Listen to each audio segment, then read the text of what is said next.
have always loved romance stories, books, and movies. There is something so magical and wonderful to me about love. Ever since I was a little girl, I have waited for the time to come when I would meet and marry my own Prince Charming.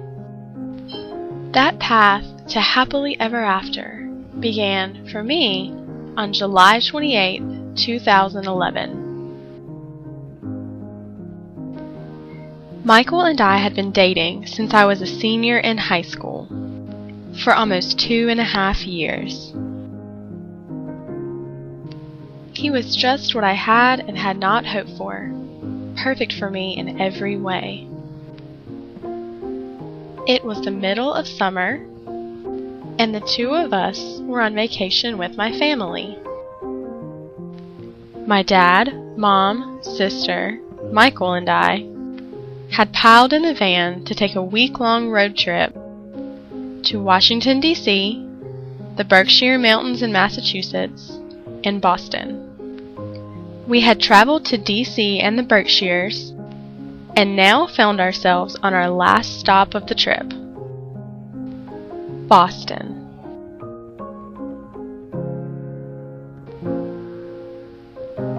We had been in Boston for a day and had enjoyed a Red Sox game and the famous Boston Duck Tour. It was now mid-afternoon on our last day in Boston. As the day progressed, our group decided to split up and venture out to do as we pleased. My mom and I decided to walk along the Freedom Trail, and my sister and Michael decided to go shopping. We joined back at the hotel around 7:00 p.m., and I freshened up for the date that Michael and I had planned. My dad and Michael were staying in one hotel room, and my mom, sister, and I were staying in a different room. As I finished getting ready for our date, I realized that I had not seen Michael since I had been back in the hotel. Just then, he knocked on the door, letting me know that he was finished getting ready to go. I opened the door and was shocked by what I saw. He had spent the afternoon buying a new outfit just for our date, complete with a shirt, tie, sweater, and shoes. He looked so handsome. But something shocked me even more than the outfit. Michael's long beard was gone. The beard that he had been growing for over 2 months was there no more. He explained that he had gone to the barber and had gotten his first hot shave, just for our date. At that moment, I wrapped my arms around him and knew that no matter what, this would be a special night. We gathered our things and embarked on our date night journey through Boston. We began our date by visiting the Boston Public Garden, a site we had passed on our duck tour. The driver of the boat had given us information about the garden and the swan boat rides that are available on the Garden Lake, mentioning that this is where many men propose to their girlfriends. Michael had seemed oddly interested in going to the garden and possibly taking a swan boat ride. My curiosity was piqued, but I went along with the idea, figuring that it was just another date. We walked to the garden, and upon arriving, realized that the swan boats were no longer running that day. It was around 7:00 p.m., so we assumed the rides had already ended. Michael seemed unusually bummed about the rides not running. I again wondered about his intense interest, but shrugged it off as him simply wanting to be romantic. We decided to leave the park and venture onto Newberry Street for some shopping. We walked along, mainly looking at the beautiful storefronts and windows. We walked into a few stores, shopped around a bit, and bought a few items. Around 8:30, we decided to get dinner on the North End, which is known for its Italian restaurants. We took the T, Boston's subway system, over to the North End and walked along the streets looking for a romantic place to eat. We ventured off of the main boulevard and found a cozy little Italian restaurant right across from Paul Revere's house. Being the history buff that I am, I was intrigued that I had the opportunity to eat dinner in an area surrounded by so much history. As we ate our lasagna and other types of pasta, we enjoyed looking out of the open windows onto the street as music played and people strolled by. We enjoyed our dinner by candlelight and took in every moment of being in such a wonderful place together.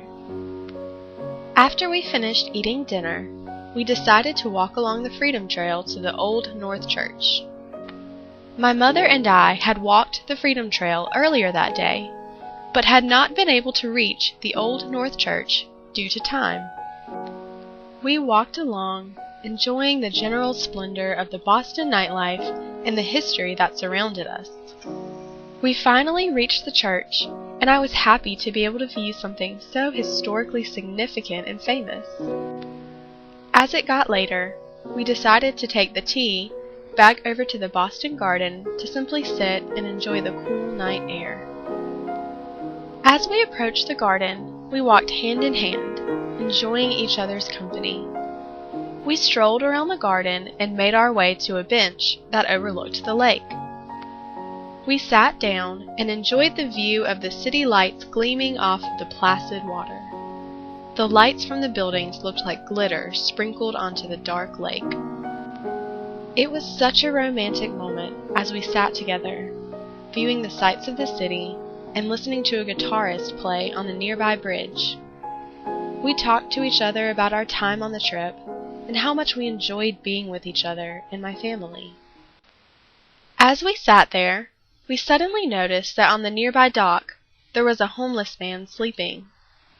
Suddenly, a girl started running towards the man, screaming, "Ray! Ray! Where are you?" She was sobbing uncontrollably and crying out for this person. A group of 2 or 3 men walked up and started talking to the girl, and the situation began to escalate. We decided that it was best for us to get up and go, not sure what the situation would hold. As we headed out of the park, Michael stopped and mentioned that he had wanted to tip the guitarist since we had enjoyed his music.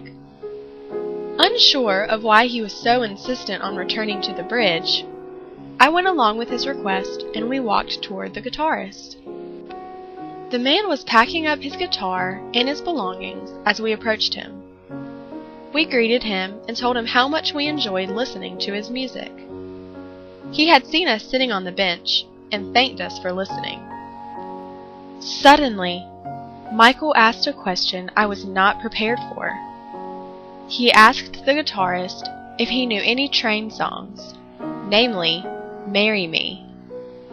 My heart stopped.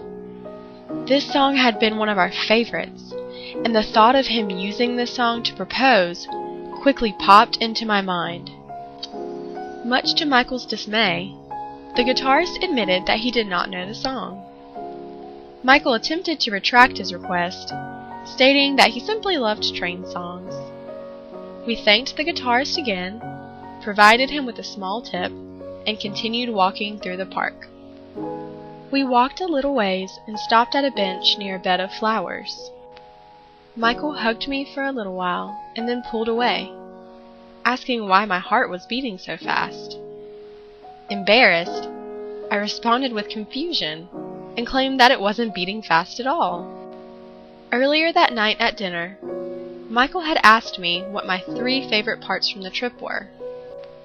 As we were standing at the bench, Michael reminded me that I had never reciprocated the question.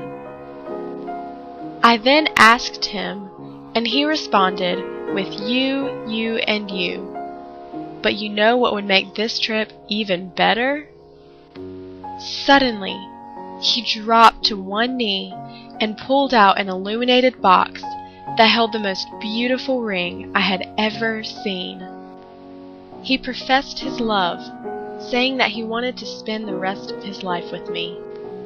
Finally, he asked, "Will you marry me?" I was elated and could hardly speak. I was shaking from head to toe with nervousness and excitement.